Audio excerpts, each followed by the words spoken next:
Hello, freaks. Okay, so the the long pushed back wrap up for series 5 of our Doctor Who watch through review. It's been pushed back so far that I can barely remember. We've just literally had to go through Each story. each story so that I You do know what kind it's of about. you do remember them a lot better than I would have imagined, to be honest. It's gone beyond.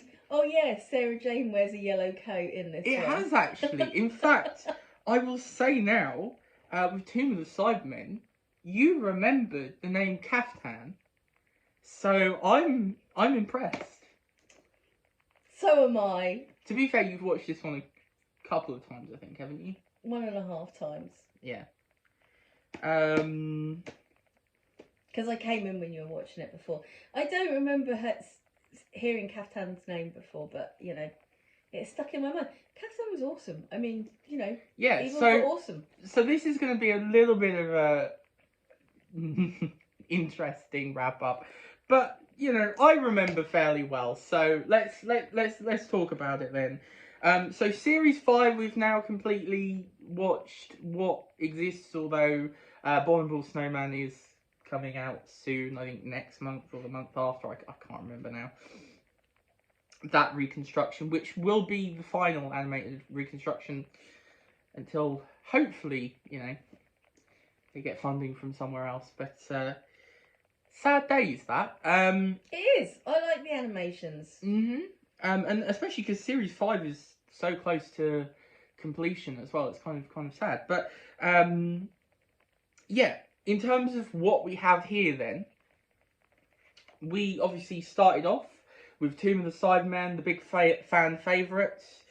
Excellent music in it. Yeah, excellent music. Obviously, I'm not going to do the full reviews again, but we really love this one. We really enjoyed it. It's great. Yeah. This is one where I appreciate it more over time.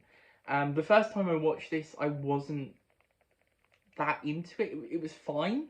But you know, coming away now, yeah, this is just brilliant. It's just a very solid story done really well. So that's Also, did I say in our review that the open that where the tomb of the Cybermen just reminds me so much of the opening for the Muppet Show? You probably did. I don't. I really probably remember. did because it's like one of my favourite things. It looks like they're all going to come out and go. Next we have the Ice Warriors. We went on to this one. I think I'm doing this in the right order. Although to be honest, it's Who knows? a bit all over the place today. But yeah, so the Ice Warriors was fine. Again, this was a rewatch for me. It had Wallace without Gromit. Yeah. This was a rewatch for me. I think this was a rewatch for you. I don't remember watching it before. I can't remember. Maybe I'm wrong. But it was definitely a rewatch for me. Well, I'm kind of with the guy who's like, yeah, I don't trust computers. I don't trust computers. No. It was a rewatch for me. It's slightly improved on second viewing, I think, but again, I don't find this one particularly interesting.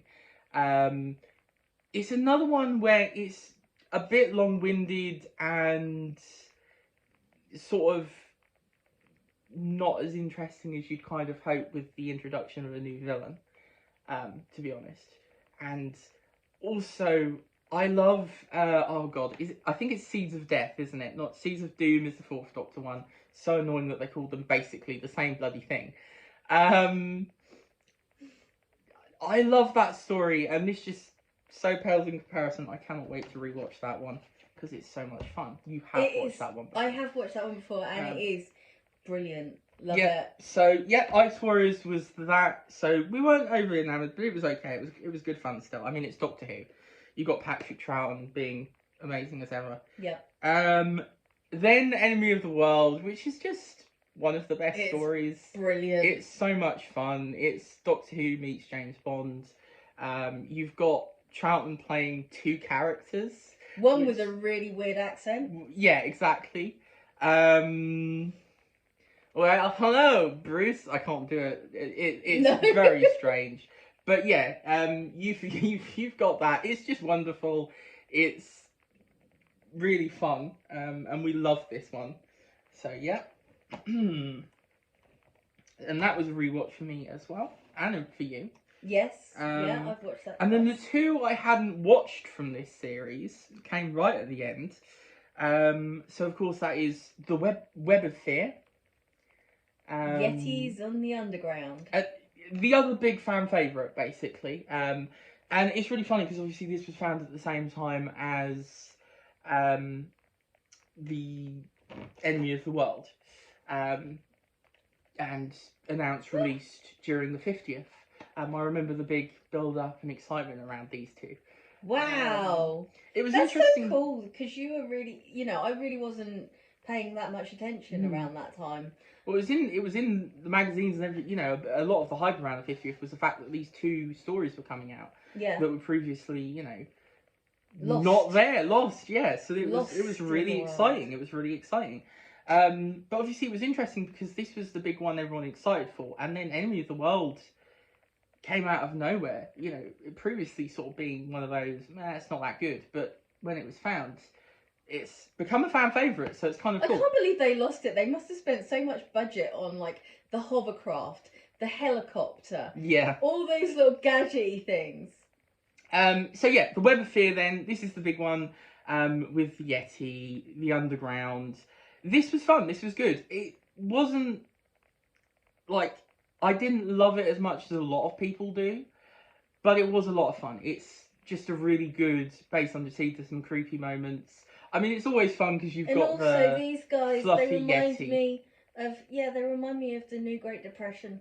Yeah, that song. Exactly. It's a song. Yeah. Yeah. So yes, I enjoyed this. This was fun. They're Not really one of my cute. favourites. I mean, But it's again a very solid story, and maybe I'll like it more on rewatches. they look like really cuddly Yetis. Yes, they do. But yeah, we Yeah. really enjoyed it, didn't we? I don't want them to be evil. Yeah. Me sort of, trying to go through these, you just blathering about. But they're really Yetis. cute Yetis. They are. They're very sweet. And then Fury from the Deep, I think I've said several times this was my most anticipated story. I think of all stories, this was my most anticipated. I've always been intrigued by this one. And when it was announced, I was super excited. And yeah, it didn't disappoint. I It's great. love it. And it's Foamy Death 2, although we should really call it Foamy Death 1. Yeah. Because it comes before Foamy Death 2. Exactly. So yeah, this is the seaweed one. It's great. It's really creepy in parts. It is really creepy. It definitely reminds me of like the sort of classic horror, like sort of Hammer style,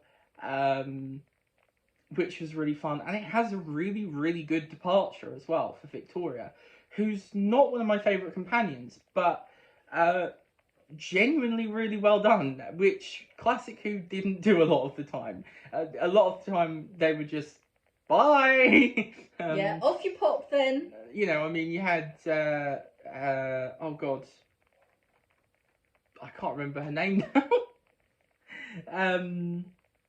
Zoe? No. No. Oh god, why can I only think of Victoria now? The first Doctor companion, because I can only think Dodo. Is it Dodo?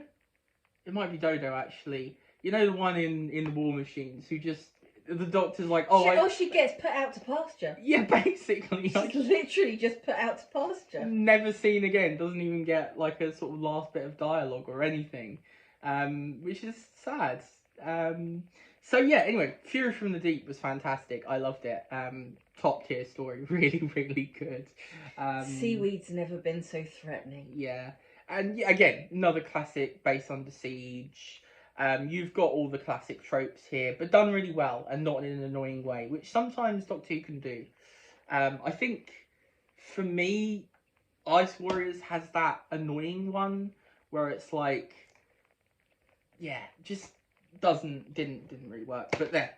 Okay, so that was the Series 5. Obviously, the last story of Series 5 is Weird in Space. Is it Wales? I'm very confused today. I don't know what you're asking me, as if I'm gonna know. The other Cyberman story. The other ones. The other Cyberman story. So which introduces Zoe. So P, we don't have that one really. I know it's not supposed to be one of the best ones, but Zoe's a favourite, to be honest. So yeah, it's sad. Okay then.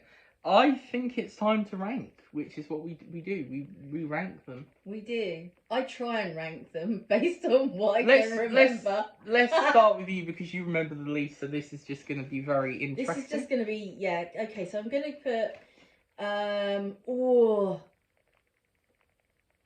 Okay, I'm going to put Enemies World as my top. Top tier. Yeah. Oh god, this is going to be so difficult. I think. Oh, I think Fury from the Deep. Okay. Number 2. Yeah, because I love a bit of foamy death. Tomb of the Cybermen. Amazing music, and we love. Well, I love Kaftan. I mean, most people probably don't, but yeah. She's an iconic villain. Yeah. Web of Fear. Ice Warriors. Yeah. Overall thoughts on the series? I really enjoyed it. I thought it was really, pretty strong series, wasn't it? Yeah. I mean, there's some really, really good stories. Right, I'm going to rank... I think I'm going to go Fury from the Deep first. As my number 1. Just really, really well done. I love the companion exit. I love the horror elements. It's just a really cool story. And I really enjoyed it.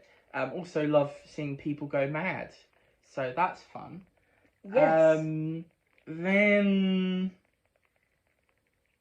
Yeah, Enemy of the World, just a personal favourite anyway. It's so much fun. And it Jamie getting into the compound is like really, really fun. Yeah, Jamie getting into the compound. The opening with the Doctor just launching himself into the ocean is just brilliant. It's really fun. It's just great fun every single time. You know you're gonna have a good time. And then yeah, Tomb of the Cybermen. Yeah, just a really, really solid story. Really fun. Really well done. And yeah, it is like if you want to know, if you want to get to know Troughton as the Doctor, this is the perfect place. Yeah. It's got all the staples of the And it's second Cybermen. And Yeah. Cybermen are awesome. Exactly. I love Cybermen. Web of I Fear. don't love them, but Web of Fear. A good time. A good solid story. And Cuddly Yetis. And cuddly yetis, yeah. And a fairly good mystery in it as well, building up to the end and stuff of what's going on. It might have been better viewed after having watched the first one because there is a bit of tie to it, obviously, because you've got a returning character. So perhaps I might like it more. I don't know once I've watched Abominable Snowman, but we shall see. And then Ice Warriors just doesn't really do it for me. It's just it's fine, but yeah, there are some good moments in it though. I still enjoy it, but it's one I won't return to like really often. It's fairly similar to mine, isn't it? Yeah. Okay, my opinions on the series then. Yeah, really, really solid series. I think just really good. I mean, most, you've got 3 top tier stories for me personally. Some of the best we get. I think this is kind of quality wise similar to series 1 in that, like, for the most part, just really good. Really good. Really, really solid the whole way through and a lot of fun. I don't think it quite gets to series 2, which I think probably my favourite 60s series so far. Just, apart from the Web Planet, that series is top tier. Top tier. But yeah, so really good series, really enjoyed it. I'm very excited because next obviously is series 6. And I've watched most of it, and some of those stories are just my favourites. I'm very excited for obviously the Invasion, which you have not watched yet. I think that is my favourite Cybermen story, so I'm very excited to watch that and talk about that. I'm very excited for that because one of my first memories of Doctor Who is a Cyberman story, so I've always got a soft spot for Cybermen. Yeah, exactly. So I'm very excited for Invasion. All right then, that is the video. Obviously next time we are going to jump into, I didn't bring the DVD, but oh well. We're going to jump into The Dominators, which, funnily enough, is one of the more hated Patrick Troughton stories. So an interesting start to Series 6. So we'll have to see how he goes. Yeah, this is one I haven't seen, so I'm very interested. We actually started watching it, but we're going to start again. I will say, a little peek already. I'm quite enjoying it, so this may be a different view to other people. I was enjoying it. So yeah, okay, that's the video. That's our wrap up of Series 5. Very excited to get on to Series 6, and then on to the colour era, on to Pertwee and the 70s. Yay! The wonderful 70s, the very interesting time for Doctor Who. So yeah, very excited. We're very excited. We are, yeah. Okay, obviously, leave comments below about what you think about some of these stories. How do you rank them? How do you rank Series 5? What do you think of Series 5 overall? All that good stuff. Obviously, it's all opinions. I know a lot of people are going to be very upset by the fact that I'm not more in love with Web of Fear, but you know. Yeah, it's all personal, isn't it? You know. Yep. But yeah, there you go. It's a great series, and I don't hate Web of Fear, to be fair. It is a good story. And obviously, links in the description. Leave a like, subscribe if you enjoyed the video, all that good stuff. Do the bell, and we shall see you next time. Bye-bye.